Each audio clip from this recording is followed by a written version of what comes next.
आंखों से बिल्कुल सटा देने पर तो हमारी पलकें मुझ जाएंगी और उसे हम नहीं देख पाएंगे। और कोई वस्तु जो है और अंतराल में हो तो अंतराल की वस्तु को देखने में तो नेत्र बिल्कुल असमर्थ है। तो ऐसी स्थिति में का अंतर्यामी है, पर उसको देखने का साधन हमारे पास नहीं है, और हमारे पास देखने की जो दृष्टि है उससे अंतर्यामी नहीं दिखाई देता। तो भक्तों का आग्रह ये है कि इसीलिए गोस्वामी जी ने दोहावली रामायण में दो बड़े सुंदर दृष्टांत दिए। उन्होंने जो बात कही उसका तो प्रत्यक्ष परिचय आप और हम नित्य पाते हैं। जब कोई लिखा पढ़ी होती है तो उसमें रुपए की संख्या जो है दो अलग अलग पद्धतियों से लिखी जाती है। एक तो रुपए की संख्या है वो अंक में लिखी जाती है, और उसी के साथ साथ रुपए की संख्या अक्षर में भी लिखी जाती है। तो अंक और अक्षर में लिखे जाने की आवश्यकता क्यों है? क्योंकि अंक के साथ ये समस्या जुड़ी हुई है कि अब किसी व्यक्ति ने 10,000 रुपए में अगर उसको कोई व्यक्ति 1 लाख या 10 लाख बनाना चाहे तो ये संभावना है कि वो शून्य बढ़ा करके उस अंक को परिवर्तित करके चाहे जो रूप दे दे। इसलिए उसके भ्रम का निवारण करने के लिए बगल में अक्षर में भी लिख देते हैं कि जिससे कोई भ्रम न रह जाए। तो गोस्वामी जी से पूछा गया कि निर्गुण को सगुण बनाने की क्या आवश्यकता है? तो उन्होंने यही कहा कि अंक अगुण आखर सगुण।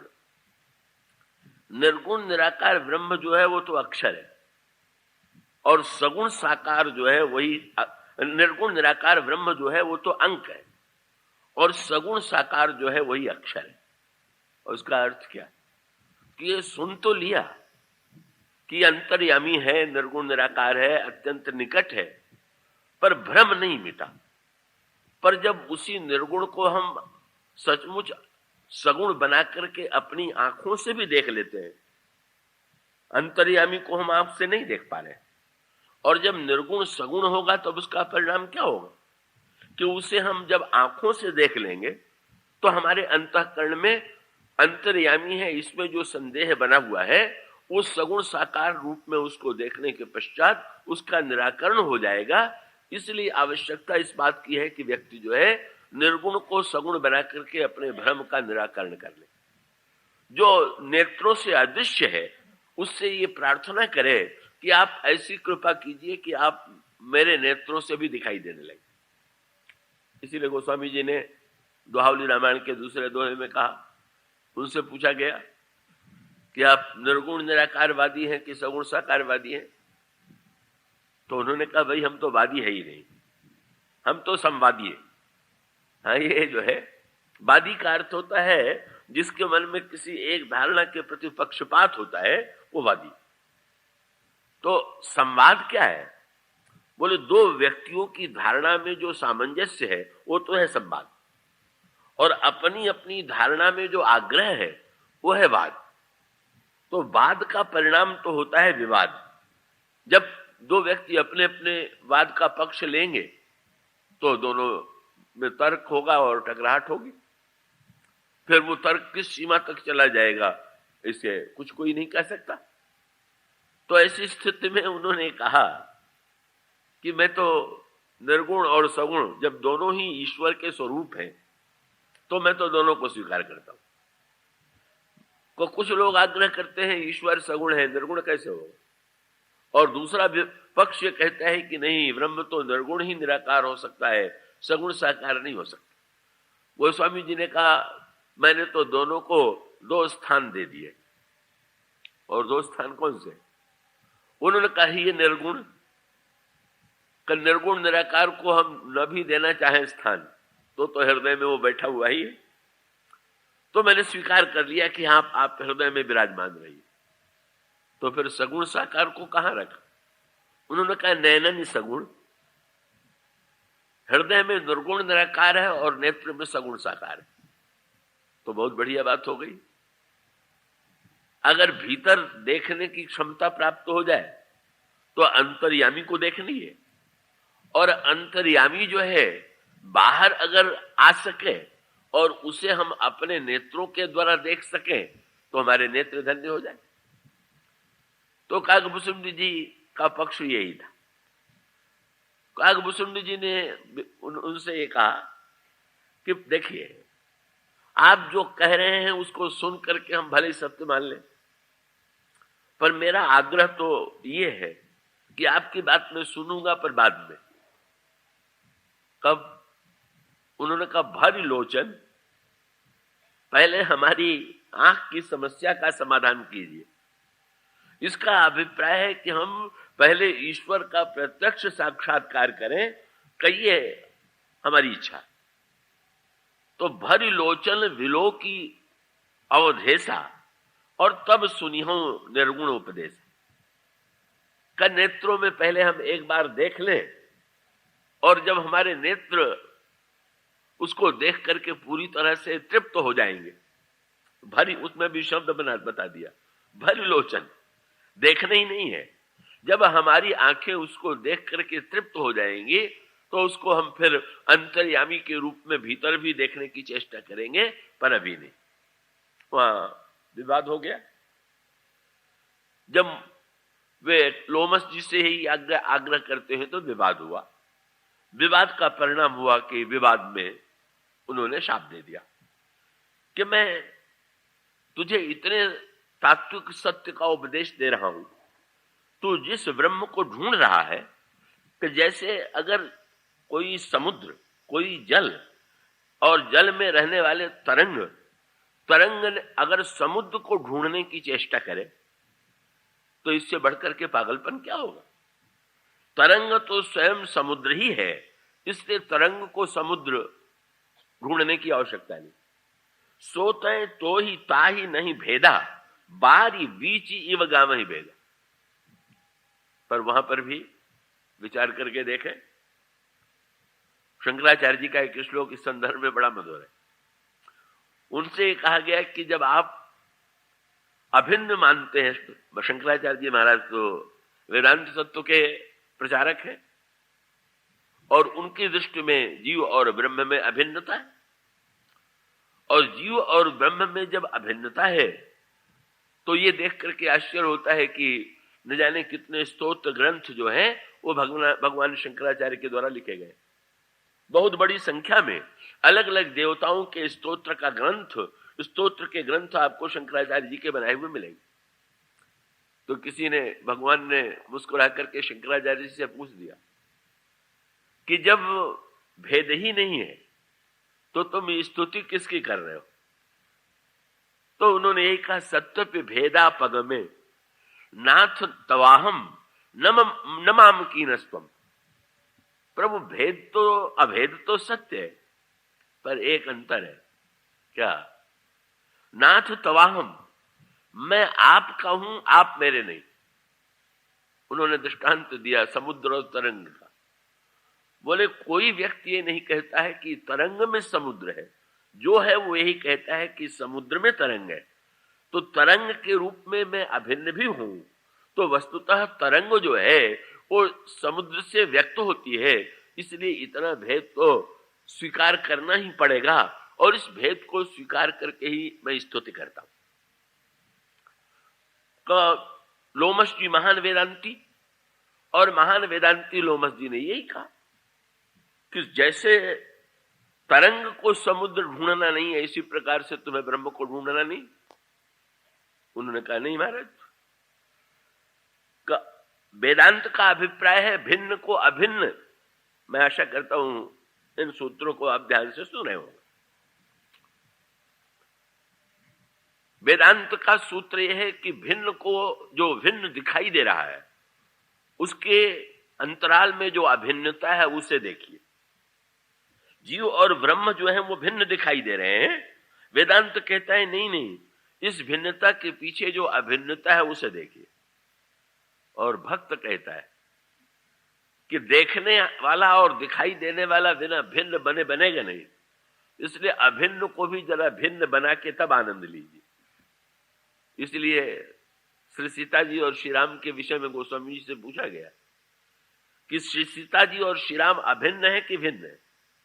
तो गोस्वामी जी ने वही सूत्र दे दिया, क्या का गिरा अर्थ जल बीच सम कहियत भिन्न न भिन्न।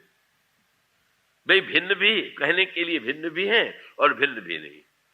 और उसका अभिप्राय है कि तात्विक दृष्टि से अभिन्न है, पर भक्ति के रस के लिए जब तक द्वैत नहीं होगा तब तक इसका अभिप्राय यह है कि शकर बन जाना तो और बात है, पर शकर के रस का अनुभव करने के लिए शकर बनने से शक्कर की मिठास का अनुभव नहीं होगा, उसका आनंद लेने के लिए तो चींटी ही बनना पड़ेगा। भिन्नता बिना स्वीकार किए, द्वैत बिना स्वीकार किए रस की अनुभूति कहां होगी? इसलिए ये आवश्यक है कि भिन्न न भिन्न, अभिन्न रहते हुए भी भिन्नता को स्वीकार करके रसानुभूति करें। और ये बहुत बढ़िया बात है का ये ईश्वर का ये सृष्टि क्यों बनाई? वो गुरु नानक जी का बहुत सुंदर वाक्य है और वही हमारे ग्रंथों में भी वही है। यथोर्ण नाभिम सृजते गृह्णते च, जैसे मकड़ी अपने शरीर से जाला निकाल के फैलाती है और समेट लेती है, इसी प्रकार से उस ब्रह्म ने इस सृष्टि का सृजन किया। काहे के लिए किया? गुरु नानक का वाक्य बड़ा सुंदर है, बोले आपुन खेल आप कर देखे। स्वयं वही जो है अपने को अनेक रूपों में प्रकट करके खेल देख रहा। एक होता तो देखने का आनंद उसे कैसे मिलता, और इसीलिए उसने एक को अनेक बना दिया है और वो अपना खेल जो है अपने को ही अलग अलग रूपों में बना के देख रहा। और अंत में क्या होता है? बोले खेल देखना है तो बिना दो के तो एक खेले और एक देखे, पर उसके बाद अंत में क्या होगा? बोले आपुन खेल आप कर देखे, और खेल सकोचे तो नानक एक है, और जब खेल समेट लेता है तो वो अकेला रह जाता है। तो इसका अभिप्राय ये हुआ कि ये द्वैत का आनंद जो है केवल अद्वैत के आग्रह में, तात्विक सत्य चाहे जितना हो, पर रस की वो अनुभूति नहीं है जो भक्ति द्वारा स्वीकार की गई द्वैत में है। काकभूषण जी ने रस पक्ष का आग्रह लिया। उन्होंने ये कहा कि महाराज राम भगति जल मम मन मीना, किमि बिलगाई मुनीस प्रवीणा। मछली तत्व की प्यासी है कि जल की प्यासी है? अब तत्व कोई बड़ा भारी वैज्ञानिक जाकर के मछली के सामने विविध तत्वों की महिमा का वर्णन करने लगे, पदार्थों की महिमा का वर्णन करने लगे, तो इसको सुनने के बाद भी क्या मछली आप कह दें कि प्रयागनगर तो बड़ा सुंदर है, ऐसी बढ़िया सड़कें हैं, ऐसा सुंदर सुंदर भवन है, मछली जरा क्या पड़ी हुई हो जल में, जरा निकल करके बाहर उसे भी तो देखो। तो मछली ये कहेगी कि आपने बहुत बढ़िया उपदेश दिया, पर आपको ये पता नहीं है कि जल से अलग होना मेरे बस की बात नहीं, मैं तो जल से अलग होते ही मर जाऊं। इसलिए ये इसको यूं कह लीजिए कि अद्वैत बुद्धि की आकांक्षा है और द्वैत मन की प्यास, बस ये दोनों का। बुद्धि की चरम स्थिति अद्वैत है और मन की रसानुभूति के लिए द्वैत है। तो भुसुंड जी उसी के आग्रही है। क्रोध आ गया, अच्छा मैं इतना तुझे तात्विक उपदेश दे रहा था और तू सुन नहीं रहा, तो जा कौवा हो जाए। लेकिन वो तो कौवा बन करके भी खुश। कौवा बन गए तो आशा थी कि शायद बाद में क्षमा मांगेंगे, कहेंगे कि महाराज मुझसे बड़ी भूल हो गई। पर वे कौवा होकर के जब मुनि जी के चरणों में प्रणाम भी किया उन्होंने और उड़ के जाने लगे। या तो कल भगवान की चर्चा आई थी, नारद जी से शाप सुन करके या तो उन्हें आनंद आ गया, और या तो भक्त भुसुंडी जी हैं, उन्होंने भी जब लोमस जी के शाप को सुना तो बड़ा उन्हें सुख मिला, बड़ा आनंद मिला। उन्होंने यही कहा कि महाराज, लोमस जी को आश्चर्य हुआ अरे मैंने इसे कौवा बना दिया। ये विवाद में यही होता है क्या, कि वो तो आए थे बेचारे मनुष्य बनकर के और ब्राह्मण जाति में उनका जन्म हुआ, और इतने उत्सुक हो गए लोमस जी की नहीं, ये अपने को ब्राह्मण मनुष्य समझ रहा है, मैं इसका भ्रम दूर करके इसको ब्रह्म बना दूं। और ब्रह्म बनाने की चेष्टा में विवाद इतना बढ़ा कि ब्रह्म तो बन नहीं पाए, अंत में मनुष्य से कौवा और बना दिया। हाँ, तो आप जब अपनी बात किसी के ऊपर बल पूर्वक लादने की चेष्टा करते हैं तो आपका उद्देश्य जो होता है वो कभी पूर्ण नहीं होता है। हम कुछ बनाते बनाते कुछ बना बैठते, लेकिन जिसको कौवा बनाया गया वो तो बहुत रसिक था, बड़ा प्रसन्न हुआ। जब लोमस जी ने देखा कि अरे तो सांप से ये भयभीत नहीं हुए, कई तो प्रसन्नता पूर्वक चले जा रहे हैं उड़ करके, तो फिर रहा नहीं गया। लोमस जी ने कहा जरा भाई लौटो लौटो, तुम आओ तो मेरे पास, और प्रेम से बैठा करके पूछा कि शाप सुन करके तुम्हें बुरा क्यों नहीं लगा, और प्रसन्न होकर के तुम उड़ करके कहां जा रहे हो। उन्होंने कहा महाराज आपने शाप कितना सुंदर दिया, कि शाप में मुझे आपने, मैं मनुष्य था और आपने अब पक्षी बना दिया। मनुष्य तो जब कहीं जाता है तो वो पैर के बल चलता है, पर पक्षी तो मनुष्य जितने देर में चल करके पहुंच जाएगा उसकी अपेक्षा न जाने कितनी जल्दी पंख के द्वारा पहुंच जाता है। तो मैं भगवान के पास पहुंचना चाहता था मनुष्य बन करके, पता नहीं कितनी देर लगती, पर अब पक्ष में पंख मिल गए हैं तो मुझे लगा कि अब जल्दी ईश्वर मिलने वाला है। आपने मुझे और भी गति प्रदान कर दिया, पंख के द्वारा आपने उड़ने की शक्ति मुझे दे दिया। और इतना ही नहीं महाराज, का मनुष्य के सामने का अगर मनुष्य के रूप में मैं अयोध्या में जाता तो पहले द्वारपाल पूछते कौन हो, कहां से आ रहे हो, और जब मैं कहता कि मैं भगवान का दर्शन करना चाहता हूं तो वे कहते कि रुके रहो, हम भीतर से पता लगा के आवें, कौशल्या मां से पूछ लें, महाराज दशरथ से पूछ लें, तब दर्शन मिलेगा। और सूचना के पश्चात भी जब मां अनुमति देती तो दर्शन मिलता। लेकिन कौवा बना के तो आपने बड़ी सुविधा दे दिया, क्योंकि कौवा आज तक किसी से पूछ के घर में नहीं घुसता है, वो तो उड़ करके सीधे आंगन में पहुंच जाता है। तो चलिए, एक कृपा तो आपने की गति दे दिया, और दूसरी कृपा आपने की कि मार्ग में जो बाधा है, अवरोध है, आवरण है, उनको भी आपने दूर कर दिया। और महाराज आपने पक्षी भी बनाया तो कितना सुंदर बनाया। क्या आप तो हंस हैं और दूसरों को भी हंस बना सकते थे, पर आपने कौवा बनाया तो मुझे तो बड़ा लाभ हुआ। क्यों? ये कौवा पक्षी जैसे वैसे जो है, पक्षियों में कौवे की बड़ी निंदा की जाती है, कौवे की और गिरी। पर रामायण में दो अनोखी बातें। रामायण में भगवान के भक्तों में सबसे बड़े दो ही पक्षी हैं, या तो गिद्ध है या कौवा। ये जो काक है का वैसे तो बड़ा निंदनीय है, लेकिन काक में कुछ विलक्षणता भी है। क्या? एक तो आपको हंस दिखाई दे या कोई दुर्लभ पक्षी दिखाई दे तो उसको पकड़ करके पिंजरे में बंद करने की इच्छा होती है। ये तो कौवा ही है कि जिसको बंदी बनाने की इच्छा किसी के मन में होती ही नहीं, पकड़ने की इच्छा किसी को नहीं होती। और इतना ही नहीं, ये दो ऐसे समय होते हैं जब कौवे को बड़ा महत्व मिलता है।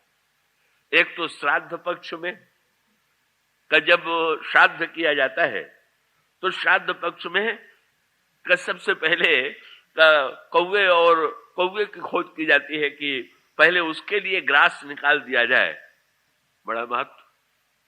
और उसका अभिप्राय क्या हुआ कि इस पक्षी को पुरखों से जुड़ा हुआ मान लिया गया, जो हमें भूतकाल से जोड़ने वाला है।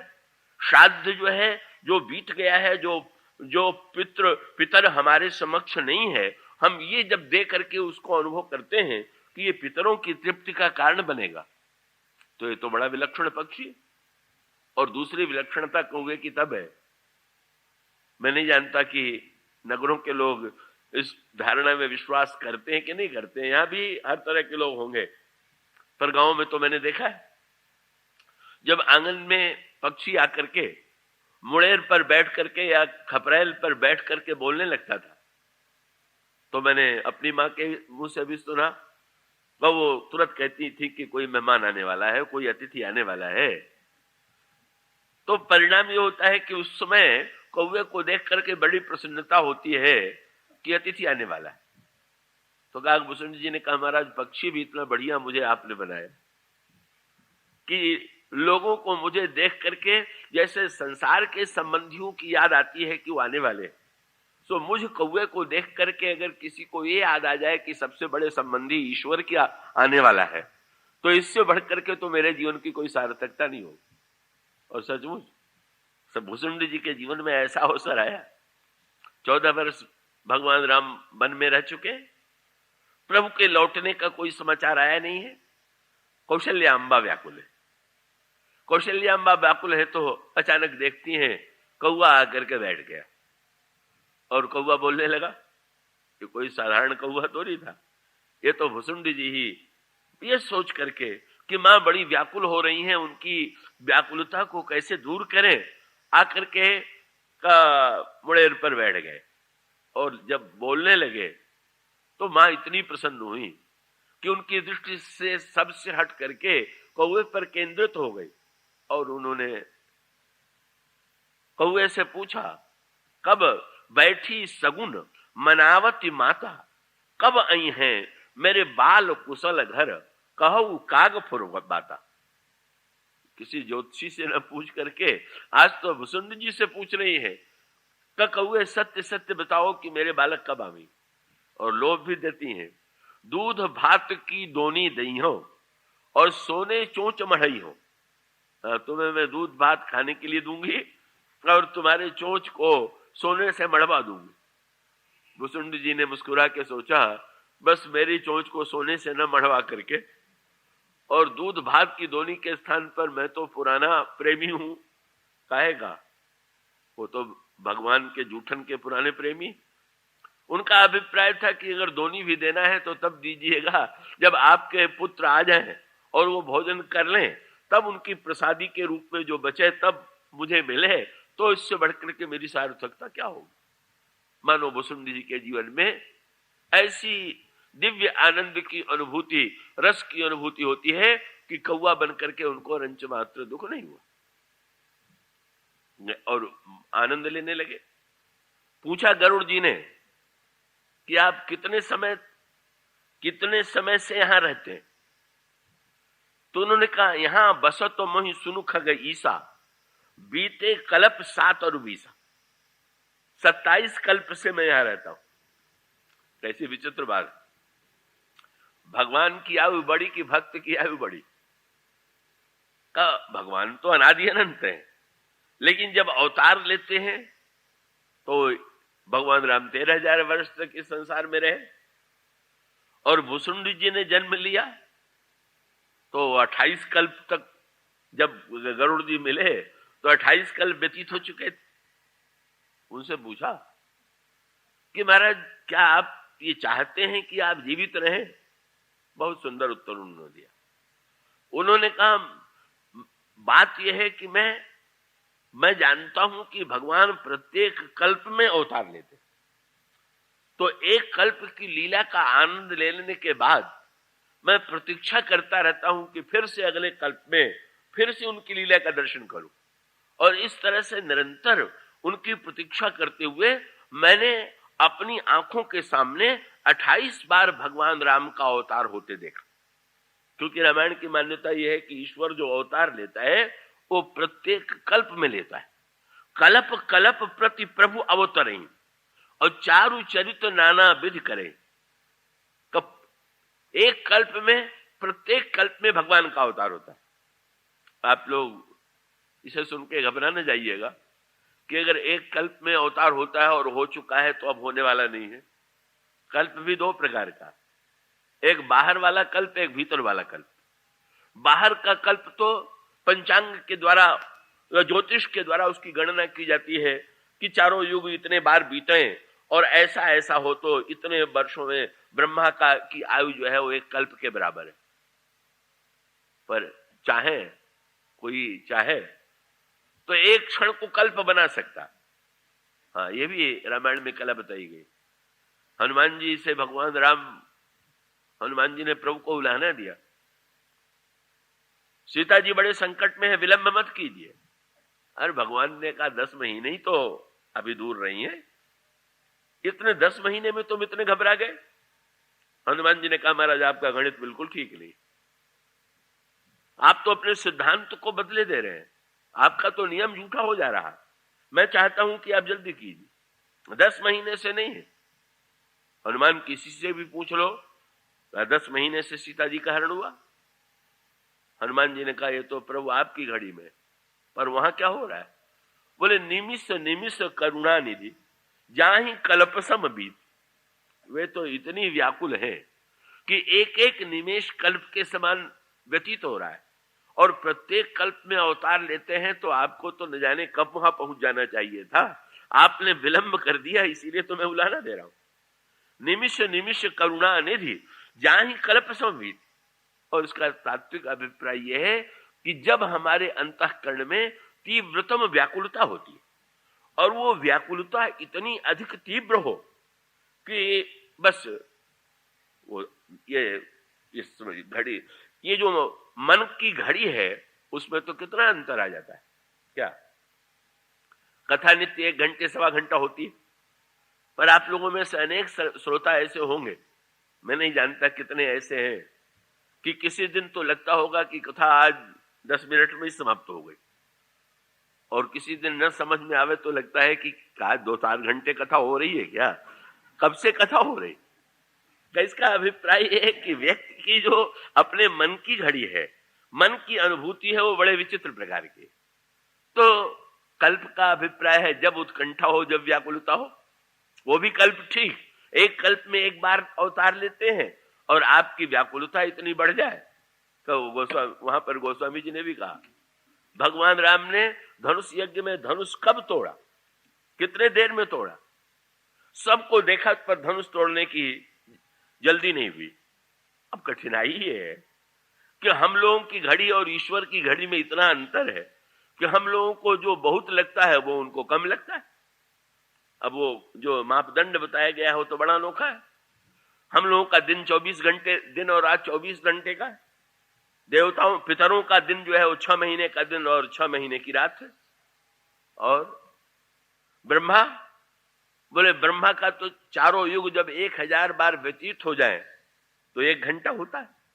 उनकी तो बहुत विचित्र गणना है।